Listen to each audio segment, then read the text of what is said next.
시간 좀 멀리 썼는데.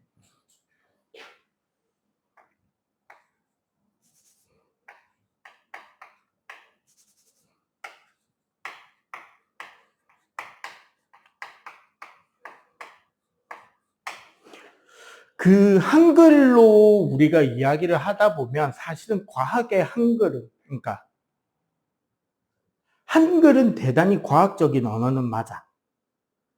한국어는 과학에 별로 적합한 언어는 아닌 것 같아요. 왜냐하면 중의적이나 비슷한 단어들을 되게 포괄적으로 쓰는 언어거든요. 그러다 보니까 과학에서는 정확하고 명확하게 그 단어 뜻을 딱 선을 그어줘야 되는데 우리나라 특징이 그게 좀 약해. 가장 쉬운 것부터 하나 물어볼게요. 따뜻한 물체는 온도가 높은 거다, 열이 많은 거다. 혹은 둘 다다. 어느 쪽이라고 생각해요?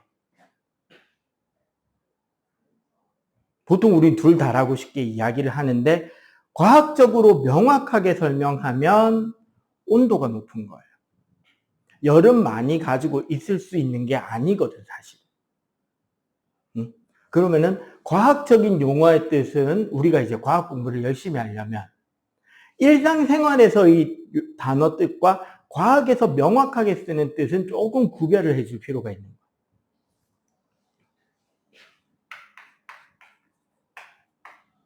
온도의 뜻이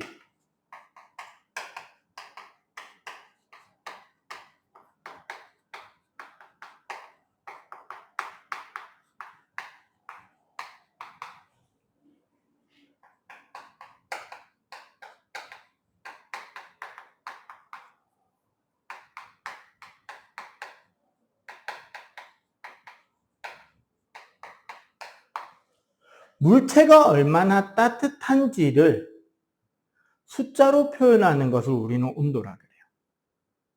얼마나 따뜻한지 얼마나 차가운지를 숫자로 표현하고 있는 것이 온도입니다. 그래서 우리가 흔히 많이 쓰는 온도가 섭씨 온도죠. 맞지? 섭씨 온도의 경우는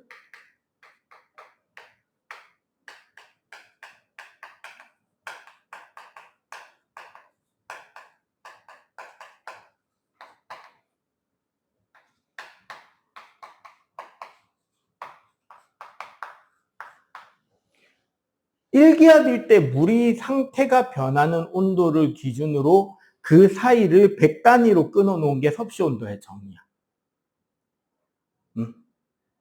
그리고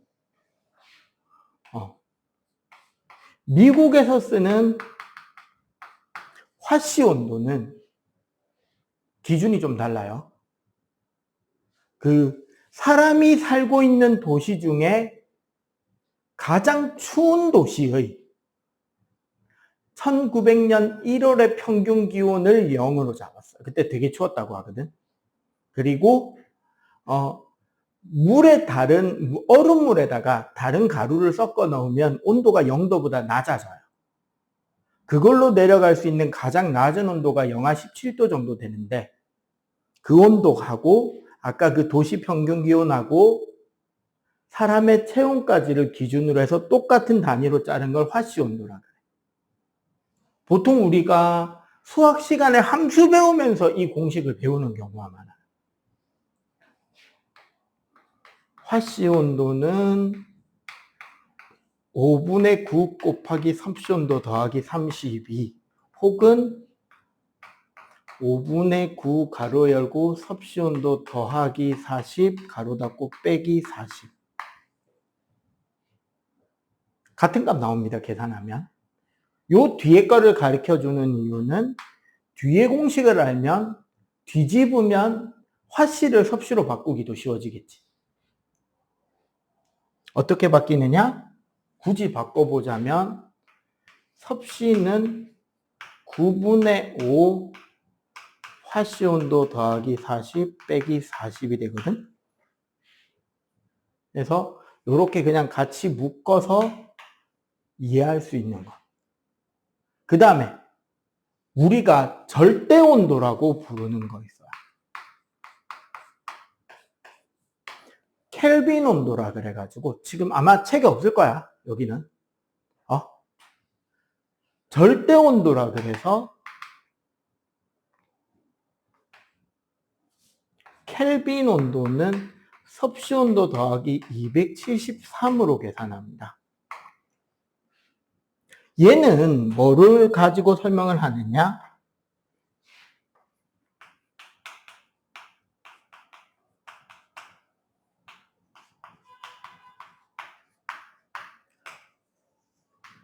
물체가 얼마나 입자 운동을 활발히 하는지를 수치화한 게 절대 온도예요. 그러면 절대 0도가 되면 기체의 입자의 운동이 완전히 멈춘다라고 봅니다. 그러면 그거보다 낮은 온도는 존재할 수가 없는 거죠. 입자 운동 설명하려고 온도 이야기를 잠깐 했습니다. 그러면 열은 뭐냐? 참고로 열은 에너지예요. 기본적으로. 응? 물체가 열을 받으면 온도가 변하고요. 응? 온도가 변하면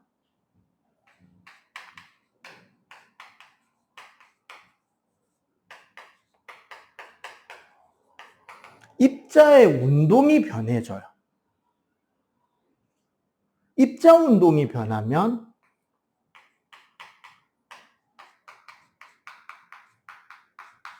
입자와 입자 사이의 간격이 변하고요.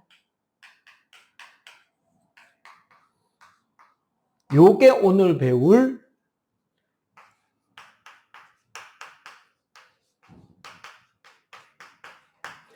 열 팽창으로 연결될 거예요. 그리고 입자의 간격이 변하면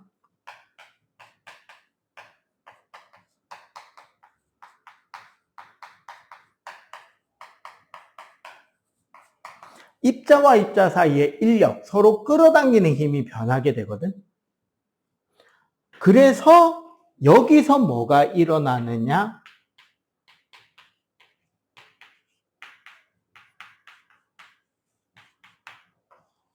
물질의 상태 변화가 일어납니다. 보통 우리가 입자 운동의 변화로 원래는 고등 가야 배우고 중등에서는 안 배우는 개념이 하나 있어요. 바로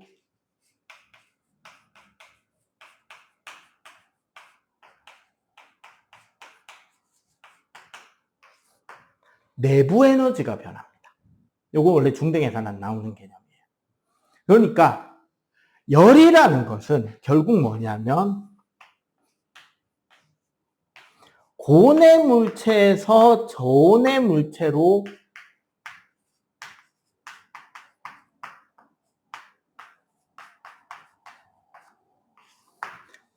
이동하는 에너지예요. 고온에서 저온으로 이동하는 것만 열이라고 해요. 그러면 온도가 높은 물체가 가지고 있는 에너지는 무슨 에너지다? 원래는 내부 에너지예요. 근데 중등에서는 내부 에너지라는 개념을 가르쳐 주지는 않아요. 왜냐하면 내부 에너지라는 건 뭐로 저장되어 있냐면 입자들이 서로 위치가 흔들린단 말이에요. 입자 운동을 하면 고체 같은 경우는. 그러면 우리 용수 처리를 생각해봐. 여기 있는 상태보다 이걸 쭉 잡아 당겨 놓으면 여기에 에너지가 저장돼 있지. 그 에너지로 다시 돌아가려고 할 거 아니야.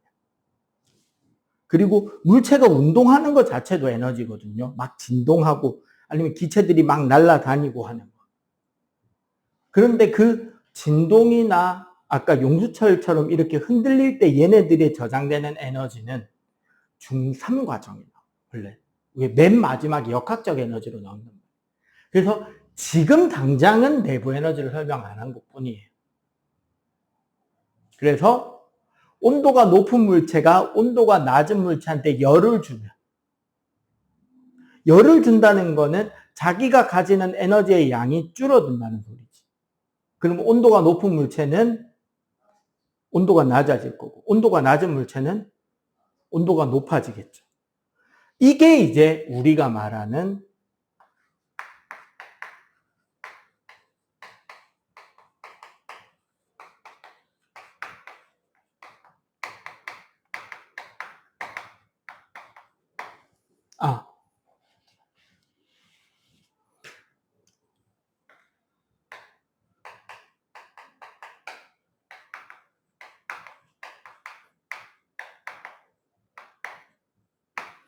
그래서 아까 이야기한 것처럼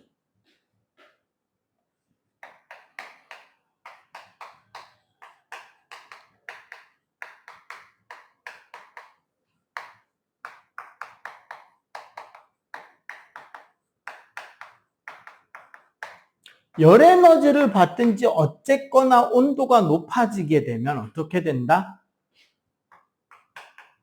입자의 운동이 더 활발해집니다. 그 중학교 1학년 우리 1학기 때 과학 시간에 지금 중1이죠. 입자 운동 배웠지? 증발 확산. 아직 거긴 안 들어갔어. 학교 어디죠? 해강중도 만들어진 지 이제 꽤 됐지. 여름철하고 겨울철 중에 화장실 안 좋은 냄새는 언제 더 많이 나는 것 같아? 여름에 많이 나죠. 왜 그럴까? 그치, 입자 운동이 활발하니까 냄새를 가지고 있는 기체 입자가 온도가 높을 때 더 많이 움직일 수 있는 거야. 그러면은 훨씬 더 쉽게 더 많은 기체 입자들이 교실까지 날아올 수가 있겠죠.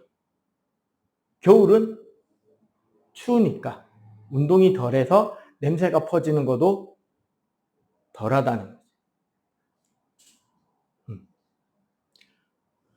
그래서 이렇게 보면 돼요.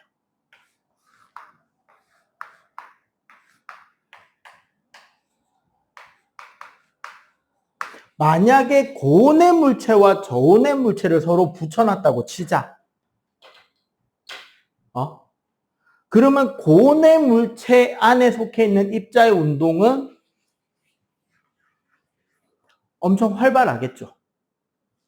저온의 물체를 이루는 입자의 운동은 다소 둔하겠지. 근데 이 두 개를 붙여놓으면 어떻게 될까요? 이 둘 사이에 입자와 입자 사이에 인력, 서로 끌어당기는 힘도 있을 거고, 아니면 막 부딪힐 거 아니야, 자꾸. 그 부딪히는 과정으로 얘가 얘한테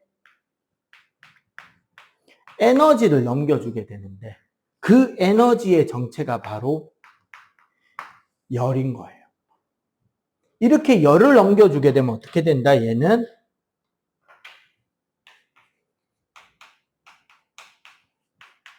내부 에너지의 양이 줄어들 거고, 얘는 내부 에너지의 양이 늘겠지.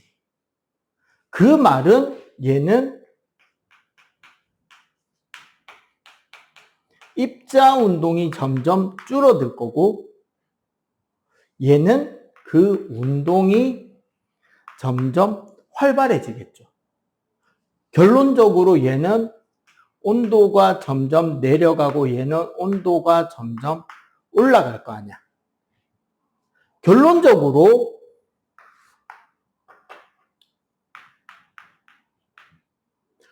고온의 물체는 점점 식을 것이고,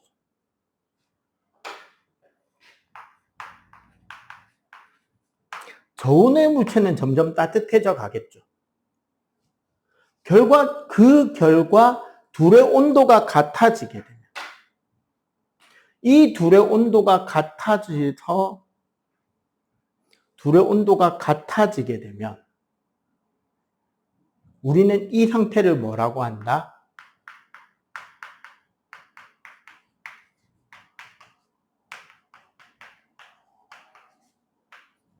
열평형 상태라고 부르게 되고, 열평형 상태에 들어가기 전까지는 어디서 어디로? 고온에서 저온으로 뭐가 이동할 것이다? 열이 이동하고 있을 것이다. 그래서 결론적으로 이때가 되면 입자 운동이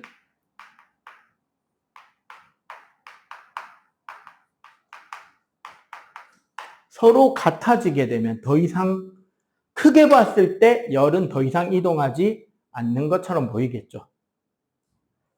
우리는 그 상태를 열평형 상태라고 합니다. 오케이? 자, 일단 요거 빨리 필기. 자, 그래서 열의 이동은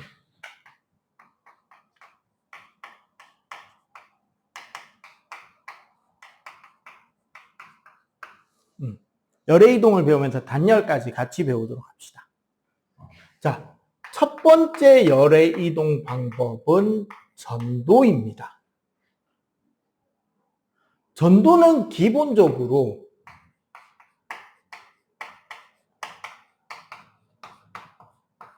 고체에서 일어나는 열 전달 방법이고, 얘는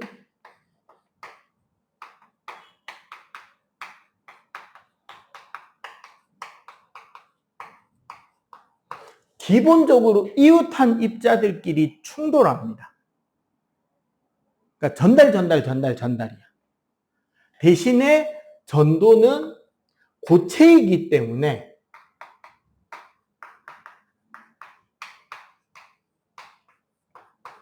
입자가 직접 이동하지는 않아요. 무슨 소리냐? 이런 길쭉한 어떤 선이나 막대기 모양의 어떤 물질이 있다고 치자고. 그러면 얘네들은 지금 다닥다닥 입자들이 딱 붙어 있을 거 아니야.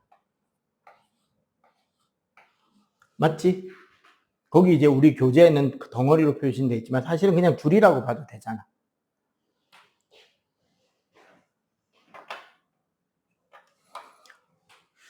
요 끝 물체에 열을 가하게 되면 요 입자 운동이 활발해지겠죠, 막. 그러면 이 활발한 게 옆 입자를 때려줄 거 아니야.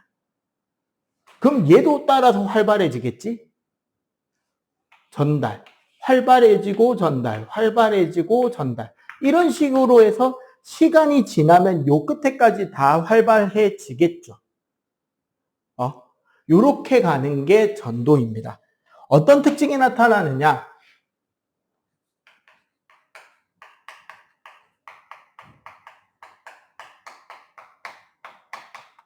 전달되는 빠르기는 별로 안 빨라요. 대신에 뭐가 어떤 특징이 나온다?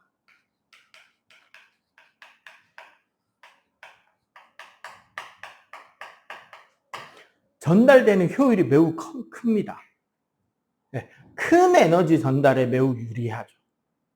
그래서 우리는, 그리고 특징이 마지막 하나 더.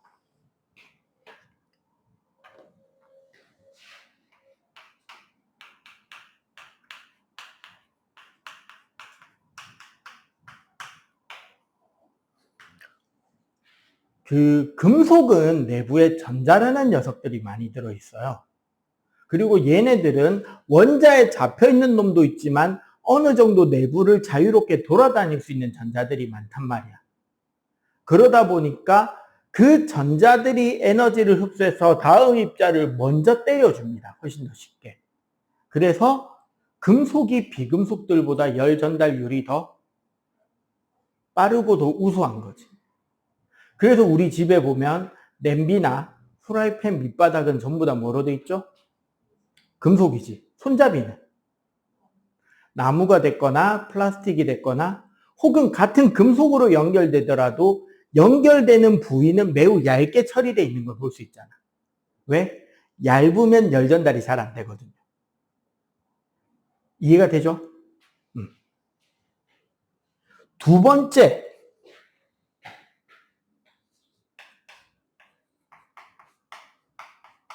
대류. 대류는 우리가 유체라고 부르는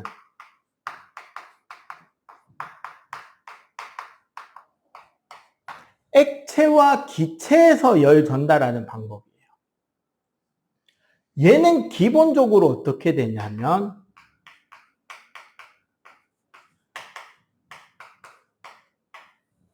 열을 받으면 부피가 늘어난단 말이야. 그 팽창으로 인해서 밀도가 줄어들거든요. 응? 밀도라는 것이 줄어들면 우리가 부력이라는 힘의 작동으로 위로 떠오르게 됩니다. 그래서 뜨거운 공기나 뜨거운 액체는 상대적으로 가벼워져서 위로 솟아오르고 차가운 물질은 부피가 작기 때문에 아래쪽으로 가라앉게 되는 거예요. 그래서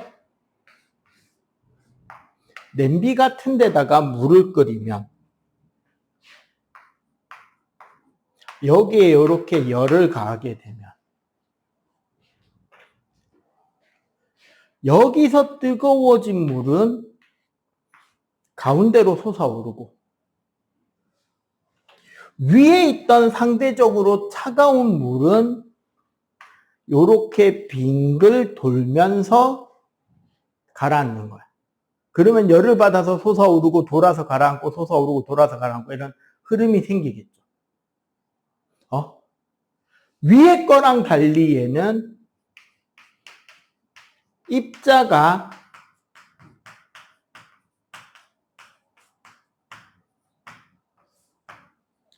입자 스스로가 직접적으로 이동하면서 열을 전달한다는 특징이 있습니다.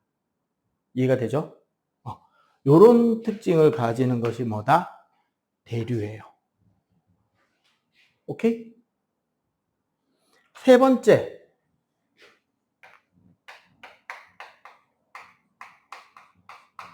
복사.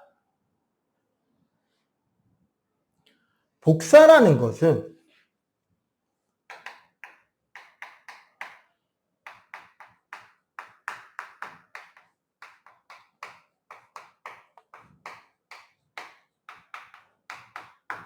열 에너지가 전달되는 과정에서 다른 물질의 도움을 받지 않고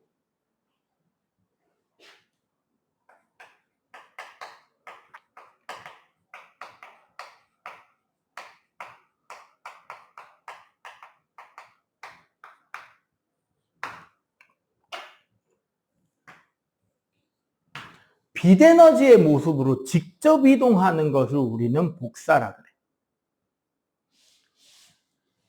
자, 물질의 도움이 없기 때문에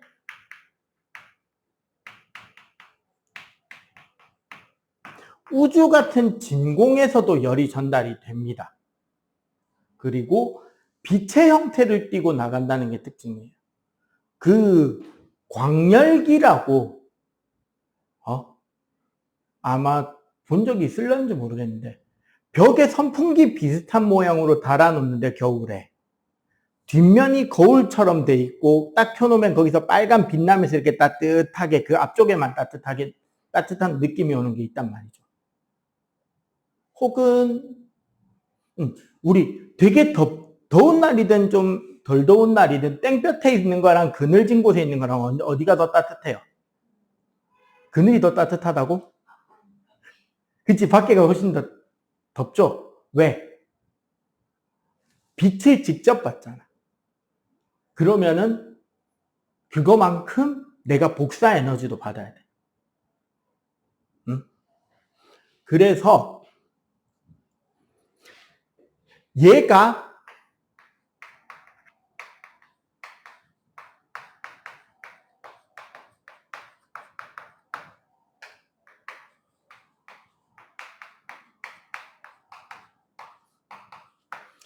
열 전달률은 가장 빠르긴 한데 효율이 그렇게 높지는 않아요. 그래서 이 세 가지의 형태로 열이 전달이 됩니다. 그러면 우리가 네 번째, 단열이란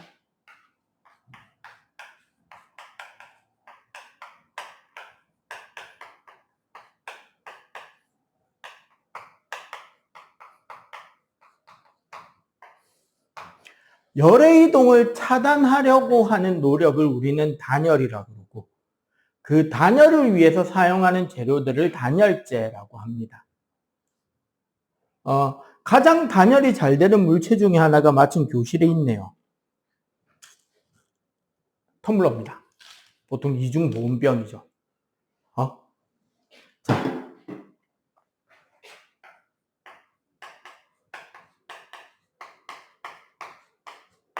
텀블러 보온병을 가지고 예를 든다면, 기본적으로 이런 보온병 니도 있을 거 아니야, 집에. 똑같은 제품은 아닐지라도 어릴 때 들고 다니던 보온병은 있을 거 아니야, 찬장 어딘가에. 특징이 겉통에 비해 실제 속에 물 들어가는 공간은 좁죠. 그거는 요런 어떤 구조다?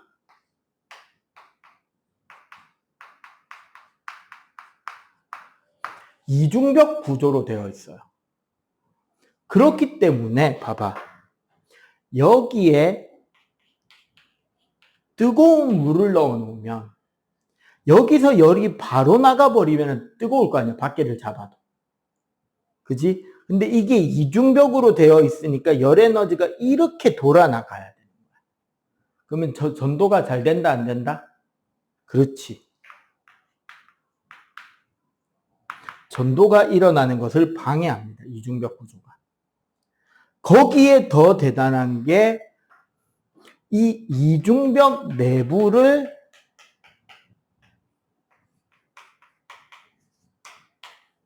진공으로 만들어요. 공기를 다 빼버려. 공기를 빼었기 때문에 뭐가 일어나지 않는다? 대류가 잘 일어나지 못하겠죠. 최대한 공기를 빼놨으니까. 그리고 세 번째로 이 안쪽 벽에 이 보온병의 안쪽 내벽에 보면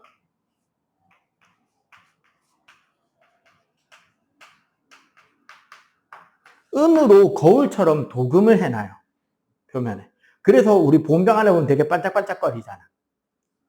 얘는 뭐를 방해하게 된다? 거울이니까.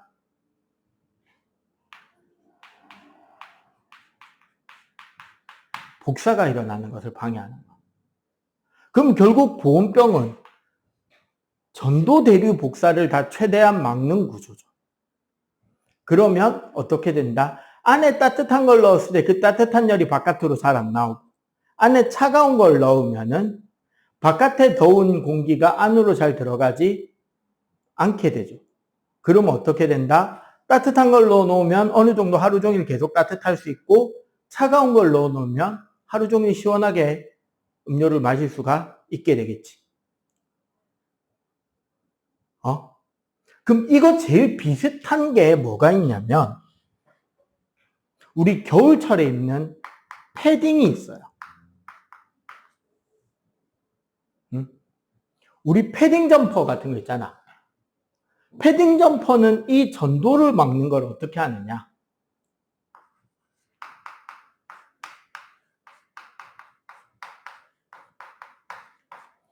내피와 외피가 분리되어 있습니다. 그러니까 우리 살에 닿는 부분의 천과 바깥에 공기와 맞닥뜨리는 천 사이가 두 겹으로 붕 떠 있죠. 그게 이중벽 구조를 가지고 있는 거예요. 그 다음에 내부를 진공으로 만들 수는 없으니까 솜이나 깃털을 채워 놔가지고 공기가 순환되는 것을 방해해요. 그게 보통은 요 정도까지 있어. 근데 가끔씩 친구들 패딩 안쪽을 보다 보면 좀 특이한 패딩을 본 적이 있을 거예요. 등판에 은박지 붙어 있는 거. 내피도 한 번도 본 적 없어? 선생님 아들내미 거 있던데. 보통 각 브랜드에서 제일 비싸거나 제일 혹한기에 쓸 수 있는 거에 돼 있더라고. 요 등판 자리 있잖아. 여기에 은박지가 붙어 있습니다. 거울처럼 반짝반짝하게. 살에 닿는 내피 등이.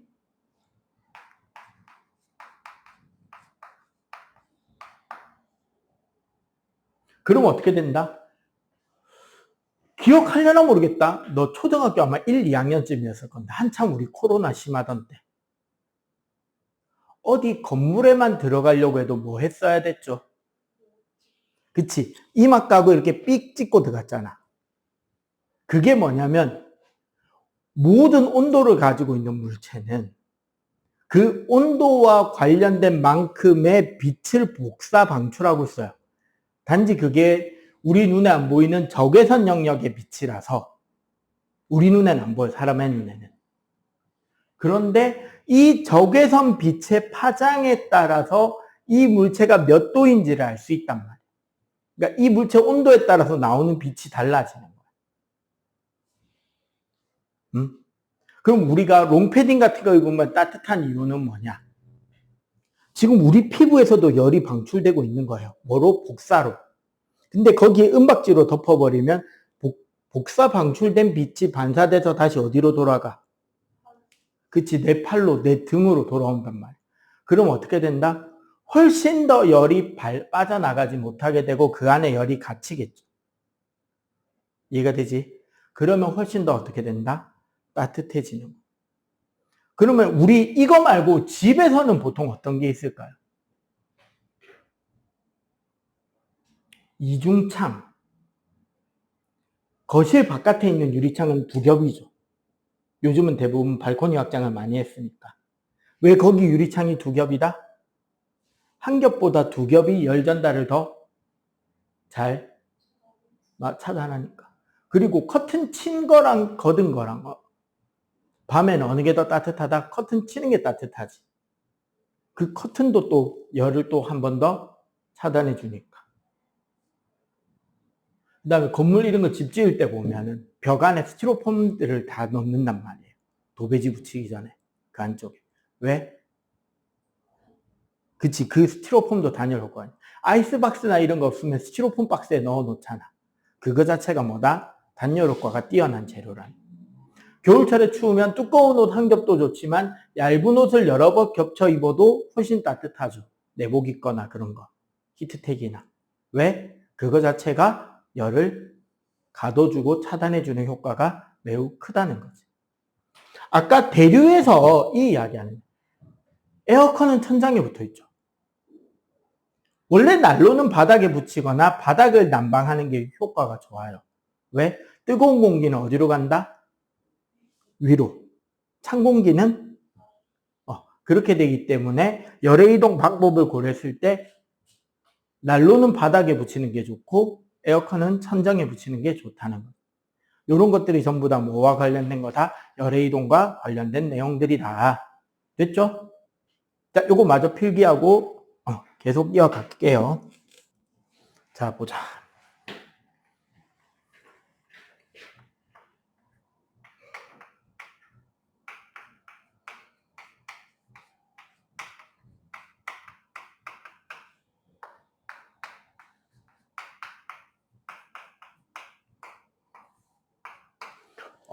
사실 현행 과정에서는 계산 문제를 많이 내지 말라고 시키는 편이긴 해.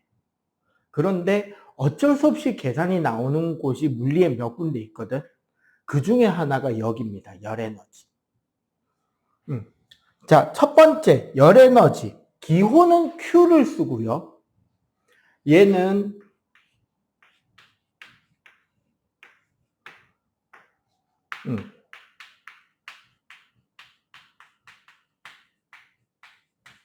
킬로칼로리라는 단위를 씁니다.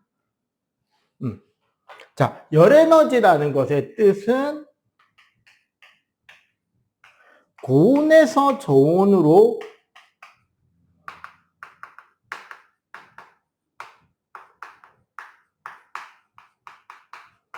총 에너지량을 열 에너지라고 하고, 참고로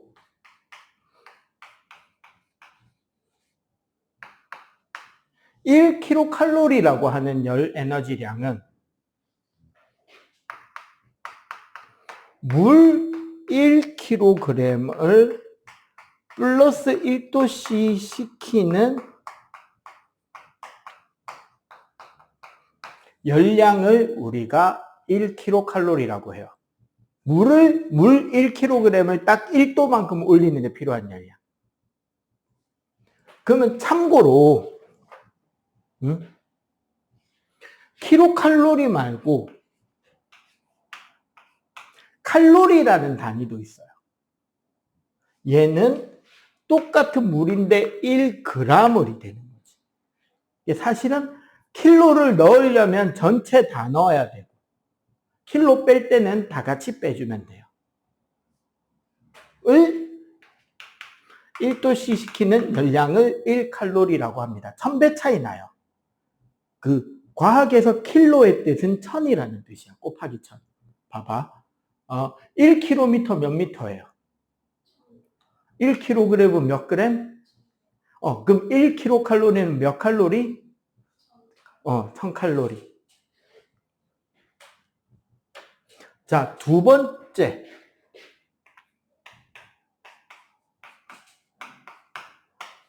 비열, 소문자 C입니다. 얘는 좀 단위가 복잡해요.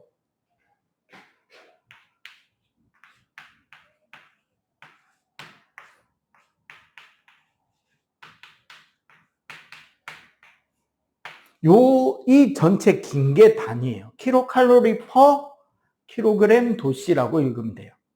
혹은 킬로칼로리 퍼 킬로그램 켈빈으로 갈 때도 있고. 근데 도시나 켈빈이나 똑같기 때문에 고민 안 해도 되고, 그러면 다른 단위로 뭐도 쓰기도 한다? 칼로리 퍼 그램 도씨가 같은 단위입니다. 숫자가 똑같이 나와요. 왜? 여기 킬로 약분했다고 생각해도 돼. 비열은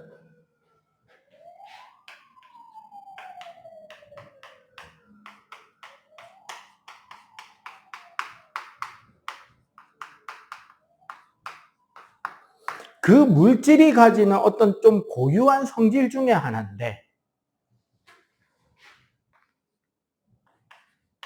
물질 1g을 1kg을 1도씨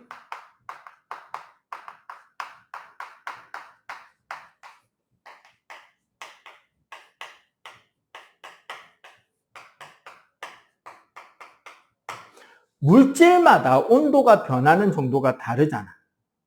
그래서 어떤 물질 1kg을 1도 상승시키는데 소비되는 열량을 우리는 비열이라고 하는데, 그 중학교, 초등학교 수학 시간에 배울 거예요. 비례식을 분수로 만드는 거 있잖아. 비례식을 분수로 표현하는 거. 전체의 일부를 분수로 표현할 때 기준이 되는 거는 분모로 가나요? 분자로 가나요? 그치, 기준값이 분모지. 변하는 값이 분자잖아. 그럼 요 문장을 잘 읽어봐봐. 1kg당 1도 변하는 게 기준이잖아. 그러면 요 둘이가 기준이니까 어디로? 분모. 소비되는 열량이 변화량이니까 분자로 가는 거야. 그러면 뭐가 된다? 저거 자체를 식으로 쓰게 되면, 얘를 식으로 쓰게 되면 비열이란 1kg당, 그럼 질량분의 1이 되겠죠? 소문자 M을 우리는 질량이라고 합니다. 1도 변하는데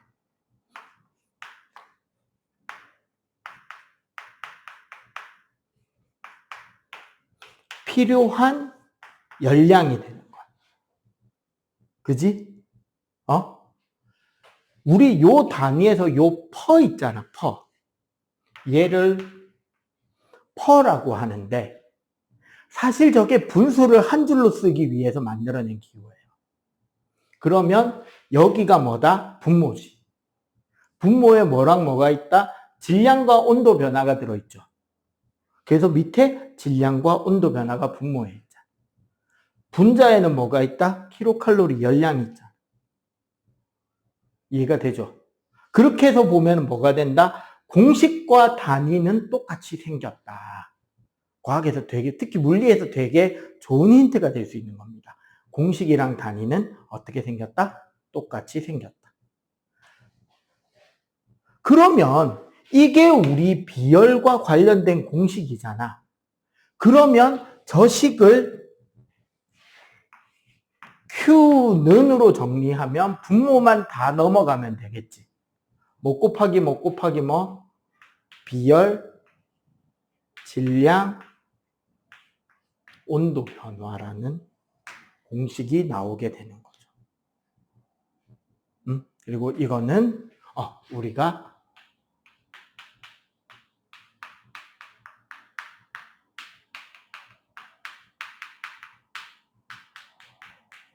이렇게 외우시면 됩니다. 밥의 Q는 C 암탉. 공식 외우기는 간편하다, 그죠? 그러면 사실 봐봐. 요거 말고 이제 우리가 추가되는 개념이 M이 뭐다? 킬로그램의 단위를 쓰는 우리가 가열할 물질의 질량을 나타내는 값이 되는 거고, 델타 T 단위는 원래 섭씨온도나 켈빈 둘 중에 하나를 쓰는데, 원래 수학에서 델타라는 개념은 변화량을 뜻해요. 나중에 값에서 처음의 값을 빼는 건데,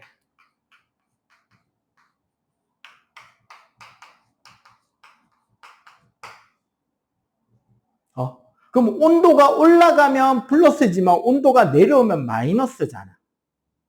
그러면 헷갈리거든요. 원래 과학에서 플러스와 마이너스는 어떤 식으로 쓰는 거냐면 방향을 뜻합니다. 플러스 방향이냐 마이너스 방향이냐 방향을 상징하는 값이 되는데, 요거는 우리가 뭐로 봐도 되냐면 나중과 처음 절대값을 씌우는 거예요. 그럼 항상 뭐가 된다? 높은 온도에서 낮은 온도를 뺀 값이라고 생각해도 된다. 온도 변화 폭만 생각하자고. 얼마만큼 변하게 되는가. 올라갔든지 내려갔든지 상관없이.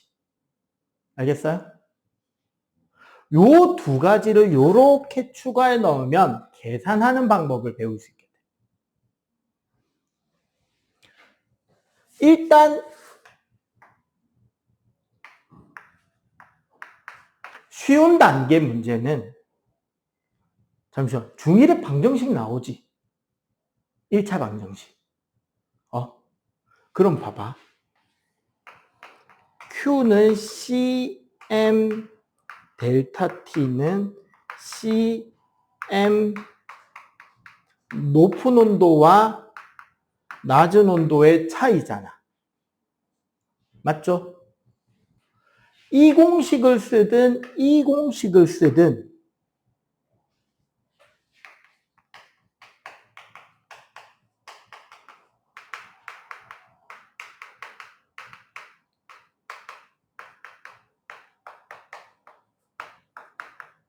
각각의 값을 찾아서 대입하게 되면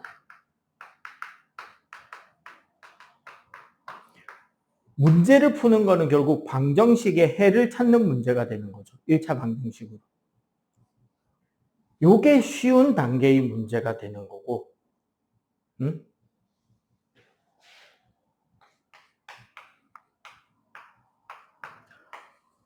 두 번째 단계, 좀 어려운 단계 문제는 어떻게 되느냐?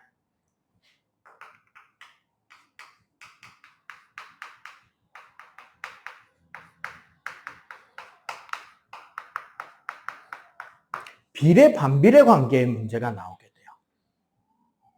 비례 반비례가 나온다는 건 무슨 소리냐? 봐봐. Q는 CM 델타 T에서 4개의 값이 있잖아요. 그 4개 중에 보통 2개가 일정하게 됩니다. 1, 2, 3, 4에서 2개가 일정하게 고정시키는 값을 문제에서 줘요. 같은 세기의 불꽃으로 질량이 같은 두 물체를. 그러면 같은 세기의 불꽃으로 같은 질량의 물질을 가열하잖아. 그러면 2번과 4번의 관계죠. 비례 관계일까요? 반비례 관계일까요? 같은 쪽에만 2개 있으니까 얘네들은 서로 반비례가 되는 거야. 그럼 예를 들어서 1번과 2번의 관계를 비교한다면 질량과 온도 변화가 같다면 1번과 2번의 관계는 등호 건너편으로 왔다 갔다 했지? 그럼 이 경우는 뭐가 된다? 비례 관계가 되는 거지. 그래서 이 두 가지가 서로 비례 관계냐 반비례 관계냐를 바탕으로 문제를 푸는 문제가 어려운 문제가 나오고, 더 어려운 문제는 열평형을 이용하는 문제가 나오기도 해요. 잠시만. 시험 기간이 되면 나올 수도 있는데, 내가 알기로 열 단원이 1학년 1학기에 있어요. 학교에서 배웠어, 열? 아직 안 배웠는데, 요게 너희들이 1학기에 배우면 시험을 안 쳐요. 2학기에 배우면 2학기부터 내신 시험 쳐야 됩니다. 그러면 그때는 요 두 가지보다 더 어려운 문제들도 푸는 방법을 가르쳐 줘야 되겠지. 원래는 여기까지만 가르치는 게 맞아. 3단계가 뭐냐면 열평형이에요. 베리 하드.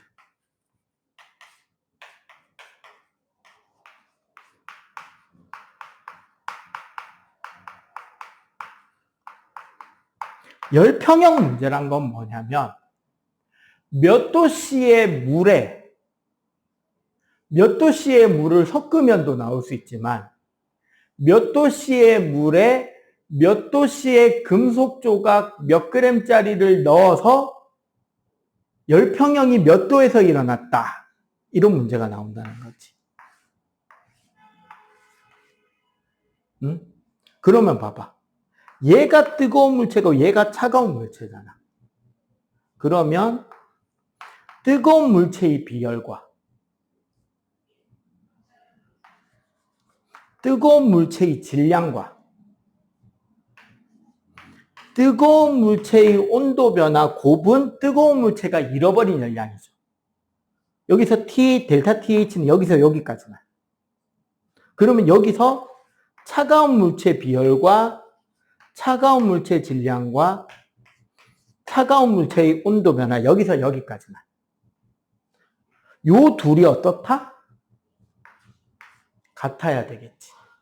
해가지고 문제를 푸는 게 제일 어려운 문제 유형이 돼요. 응? 혹은 이거와 관련된 실험을 설계해서 문제를 푸는 문제가 나오게 된다는 거죠. 이해가 되죠? 그래서 요 형태의 문제들을 풀 때 요 공식에서 나온 개념값 4가지를 가지고 문제에서 필요한 데이터 뽑아서 식으로 짜맞춰서 계산하거나 비례냐 반비례냐를 가지고 푸는 문제들이 나오게 됩니다. 오케이? 자, 요거 필기. 자,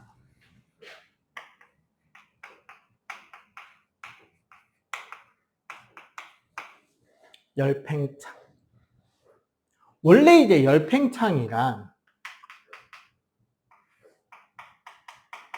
입자와 입자 사이의 거리를 결정하는 요인은요. 첫 번째,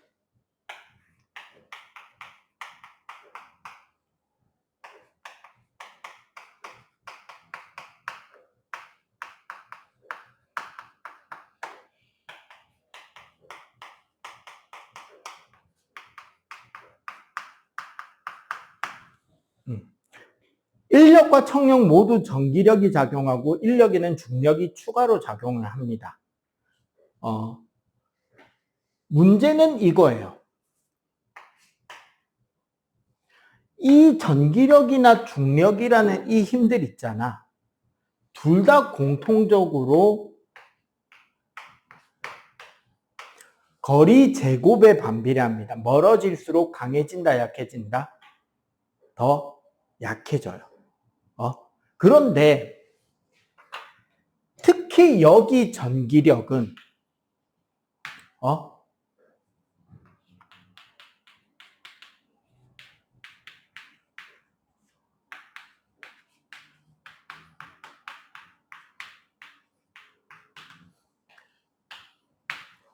인력의 전기력보다 청력의 전기력이 서로 가까워질 때 너무 커지는 특징이 있어요.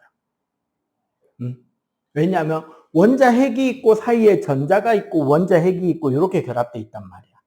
그 핵과 전자의 결합, 전자와 핵의 결합으로 붙어 있는데 얘네들이 너무 가까워져 버리면 전자들끼리도 너무 많이 겹치고 핵과 핵도 너무 가까워지니까 청력이 확 증가해요. 그래서 인력과 청력이 균형을 맞추는 점에서 결합을 하고 있단 말이야. 그런데 이 상태에서 뭐가? 온도가 올라가면 입자 운동이 매우 활발해진단 말이야. 그렇게 되면 어떻게 되는 게 더 편한 상태가 되느냐? 가까워지면 청력이 너무 세지고 멀어지면 인력 청력이 다 약해져. 그러면 붙는 게 편하겠냐, 떨어지는 게 편하겠냐? 활발하게 운동하려면 떨어지는 게 편하죠.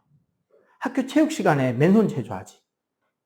체육 시간 딱 되면 어떻게 해요? 일단 그 옷 갈아입을 수 있는 곳에서 체육복으로 갈아입고 운동장에 나가서 좁은 간격으로 줄 서서 인원 체크하고 좁은 간격으로 학교 운동장 같이 한 바퀴 돌고 넓은 간격으로 양팔 간격으로 벌려서 맨손 체조하고 그 다음에 운동한다고 더 흩어지잖아.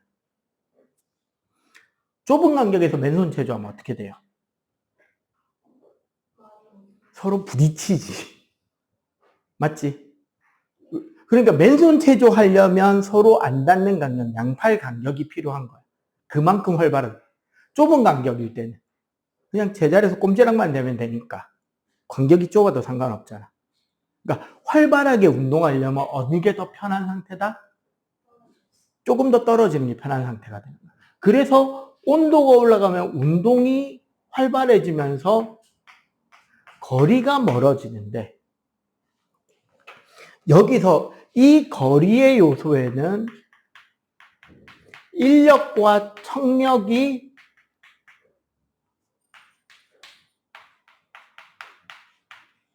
작용을 하기 때문에 팽창할 때도 인력이 작용을 한다는 거예요. 결론은. 그지? 늘어나고 싶어도 서로 끌어당기는 힘이 강하면 많이 안 늘어나질 거 아니야. 그래서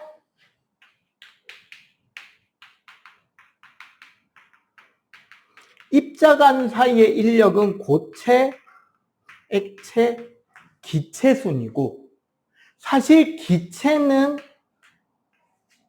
입자와 입자 사이의 인력이 거의 0이라고 취급합니다. 현재 과학에서는. 그렇기 때문에 어떻게 된다?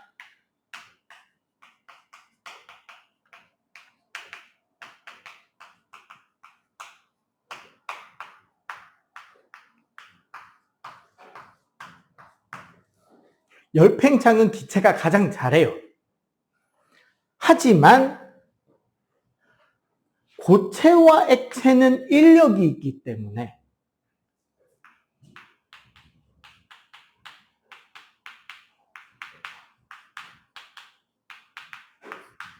물질마다 팽창하는 정도가 다르고 기체는 인력을 고려하지 않잖아. 맞지? 그렇기 때문에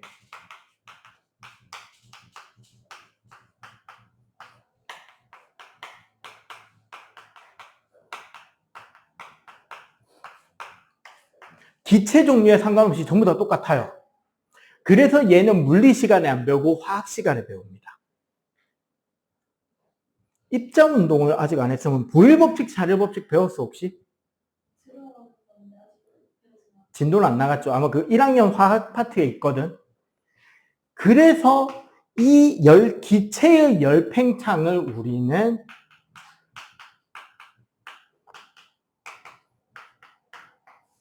샤를 법칙이라 그래서 화학에서 배우게 돼요. 그럼 물리 시간에는 기체는 열 팽창하는 거에 대해서 관심을 가지지는 않겠지. 화학에서 배우면 되니까. 그래서 물질마다 팽창하는 정도가 차이가 있습니다. 고체보다 액체가 더 많이 팽창하고. 특히 이 물질마다 차이가 있는 것을 가장 잘 활용하는 게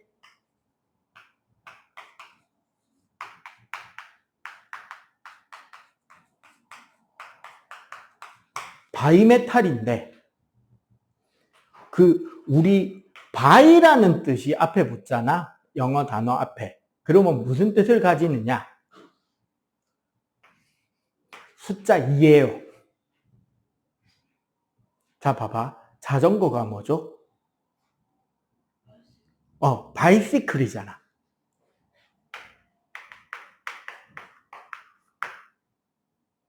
여기서 이 사이클은 여기서 온 단어야. 서클.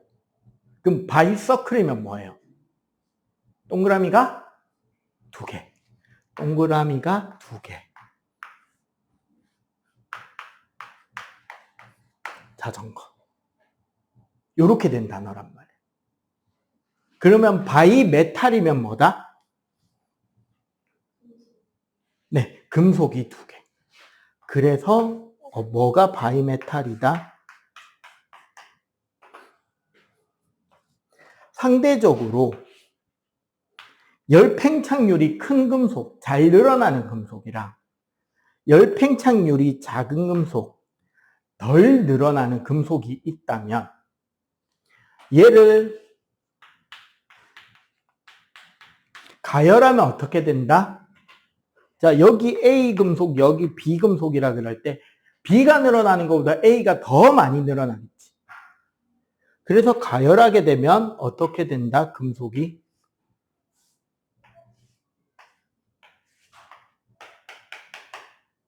B 쪽으로 휘는 거야. 그러면은 반대로 냉각시키면 어떻게 될까? 그렇지. A가 잘 늘어난다는 말은 그만큼 잘 줄어든다는 소리죠. 그래서 A 쪽으로 휩니다. 이렇게 휘어지는, 온도에 따라서 휘어지는 현상이 있기 때문에 어디에 쓰기 좋다?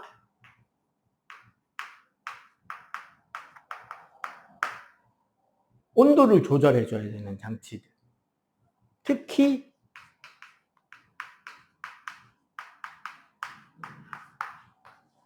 열이 너무 높아지는 거를 막아야 되는 장치들에 쓰기가 좋아요. 어디? 우리 토스터기. 일정 이상 가열되면 자동으로 스위치가 탕 떨어지면서 빵이 톡 튀어오르잖아. 그 다음에 여학생이니까 잘 알겠네. 우리가 아이롱이라고 부르는 고데기, 그 집게 모양 드라이기 있죠. 계속 열이 가해지면 금속이 너무 뜨거워지면 머리카락이 탈 거 아니야. 그러면 어떻게 된다? 얘가 스위치 역할을 하는 거야. 금속판, 바이메탈이. 쭉 붙어서 가열이 되다가 너무 뜨거워지면 얘가 휙 휘어지면서 스위치를 뭐 해버린다? 끊어버리는 거야, 전기를. 그럼 끊으면 전기가 안 통하니까 열이 식겠죠. 식으면 얘가 다시 싹 펴질 거 아니야. 펴지면 다시 스위치가 붙겠지. 그러면 또 과열이 되고 너무 뜨거워지면 툭 꺼버리고.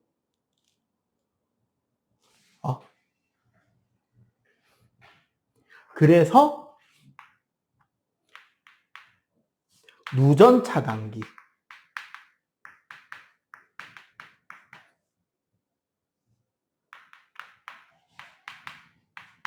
스위치. 특히 온도와 관련된 스위치. 그 다음에 화재 경보기.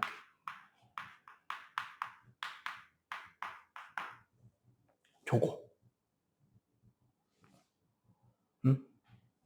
이런 데 많이 쓰고.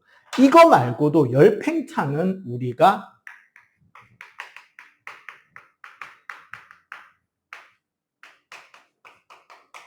가스관이나 도시가스가 올라가는 가스관이나 사막에 있는 송유관, 어떻게? 요렇게 관이 휘어져 있는 구간이 있어요. 아파트에 보면 보여. 아파트 뒤쪽에 부엌으로 올라가는 도시가스관 파이프 있잖아. 있거든? 그게 요렇게 꺾여 있단 말이에요. 그건 이제 요렇게 돼 있겠지. 한 대여섯 층마다 하나씩 꺾어놔요. 왜? 요렇게 꺾어놔야 늘어났다 줄어들었다를 요 구조가 흡수해줘요. 그 다음에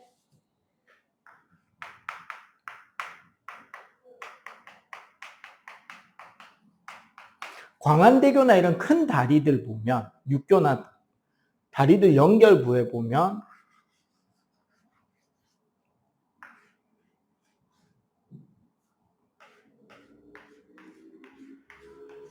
요렇게 두 개가 연결되어 있어요. 어떻게? 겨울에는 요게 요렇게 연결이 되고 여름에는 이게 쑥 들어가서 연결돼. 요만큼 늘어났다 줄어들었다를 요 구조로 연결해 주고 있는 거예요.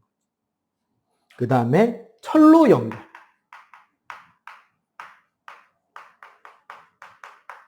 우리 학원은 바로 뒤에 이제 기찻길이 있잖아요. 기차가 다니는데 여름철이 좀 더 조용하고 겨울철이 좀 더 시끄러워요. 왜? 철길에 철로가 요만큼 띄워져 있단 말이에요. 요 위를 기차 바퀴가 지나갈 때 덜컹덜컹 하는 거예요. 근데 이게 여름이 되면 늘어나니까 조금 더, 겨울 되면 줄어드니까 조금 더 멀어져요. 선생님, 겨울에 좀 더 붙여놓으면 안 돼요? 그럼 여름 되면 너무 붙어서 휘어져서 찰선돼. 이해가 되죠? 요런 현상들. 액체도 열팽창 하는데, 액체의 열팽창은 일반적으로 현재 중등에서는 안 다뤄요. 물이 열팽창률이 좀 작고, 게다가 물은 좀 특이한 팽창률이 있거든요. 요거는 지금은 안 가르쳐 주고, 만약에 우리가 이제 공부하다 보면 이 학기에 내신 대비할 때가 되면은 네가 어떤 과목을 배우고 있든지 간에 나한테 올 거예요. 선생님 시험 준비시켜 주세요 하고 학원 데스크에 신청을 하면은 내가 해줄 거란 말이에요. 시간을 맞춰가지고. 그때 학교 학습지에 액체도 나오면 설명할게요. 그건 좀 복잡하고 자주 안 나오는 부분인데 굳이 해야 되나 정도라 가지고 지금은 생략해도 괜찮을 것 같거든. 그래서 그런 것들은 나오면은 바로바로 물어봐도 됩니다. 알겠지? 오늘 수업은 여기까지고요. 그러면 거기 우리 책에서 1강, 2강에 안 푼 문제들 있지? 풀고 매겨오시면 돼요. 알겠죠? 탐구고 뭐고 뒤에 싹 풀어오면 됩니다. 할 수 있는 데까지 최선을 다해 오시면 돼요. 네가 매겼는데 많이 틀렸다고 내가 혼내는 건 없어요. 틀려도 처음에 수업할 때 여기서 틀리는 건 괜찮아. 학교 가서 틀리면 안 되는 거지. 알겠죠? 네, 다음 주에 볼게요. 끝!